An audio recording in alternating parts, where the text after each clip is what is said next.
자, 호랑이 얘기를 좀 해봐야 되겠습니다. 그런데 우리나라 호랑이는 아니고요. 북한의 호랑이입니다. 자, 안찬일 소장님 다시 한번 모셨습니다. 안녕하세요.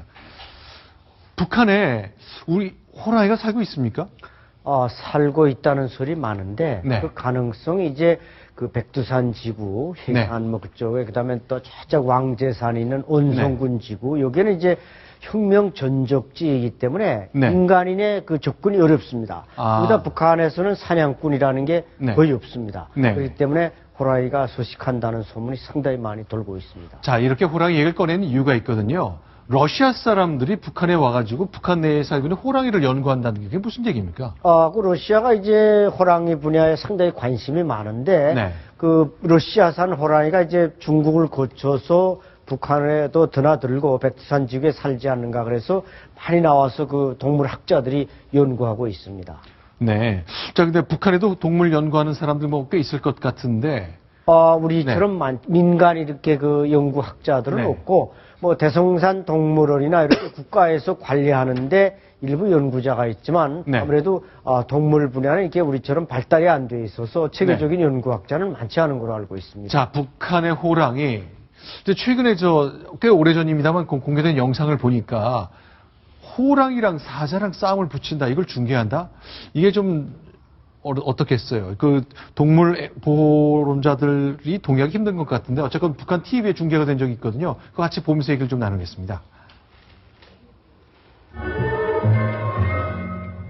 사자와 곰이 싸우면 어느 것이 이기겠는가? 지금 여기서는 5살 먹은 사자와 곰이 싸울 준비를 하고 있습니다.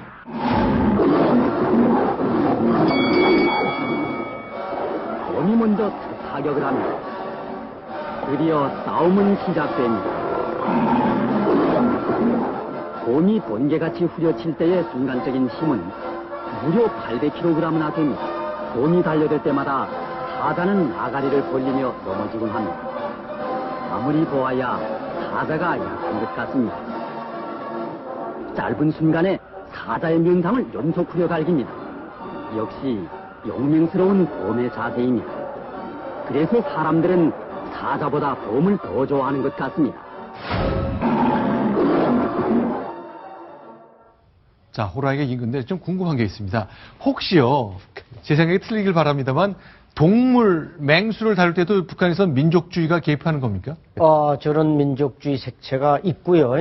저건 이제 외화벌이를 목적으로 해서 북한이 제작해서 우리 한국이나 이제 그 중국이나 이런 데 파는 건데 결국 이제 동물 학대지만은 외화를 벌레다 보니까 저걸 만들었고 뭐 이번에 많이 말썽에 오르내리는 현송월 뭐 은하수 관현악단이 무슨 음란 동영상을 제작했다 이래서 한때 구설수에 올랐는데 그것도 역시 외화벌이 목적이기 때문에 뭐 북한 내에서 북한 주민들은 저걸 본 사람이 그렇게 많지 않지만 해외적으로 이렇게 내보내서 돈을 벌려고 제작한 것입니다. 네, 알겠습니다. 오늘 저 통계청 북한 얘기 한 가지 더 해봐야 되겠는데 북한 인구가 좀 주는 것 같네요. 전 2,700만으로 기억했는데 이제 2,455만으로 얘기를 하네요. 네, 그렇습니다. 북한에서도 그래서 지금 몇 년 사이에 그 인구 출산 장려 정책을 많이 쓰고 있는데 이제 결혼도 잘 안 하고 그러다 보니까 이게 인구가 조금 줄 수밖에 없고 특히 뭐 고난이 행군기에는 수백만 명이 굶어 죽다 보니까 그때 많이 줄었는데 그게 회복이 안 되는 겁니다.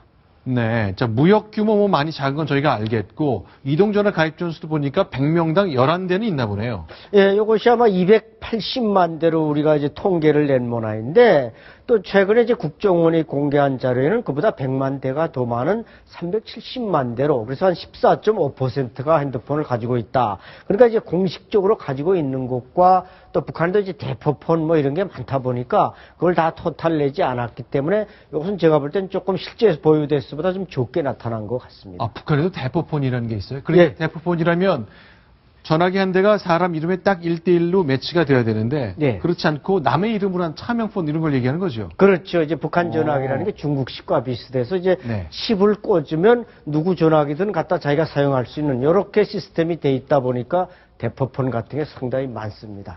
알겠습니다. 북한 얘기 나온 김에 한 가지만 더 해보겠습니다. 하태원 차장. 미국의 합참의장이 북한의 군사력 관련된 얘기를 한 거죠? 네, 미국의 어떤 군사적 작전을 총괄하는 합참의장이 최근 의미 있는 발언을 해서 논란이 되고 있습니다.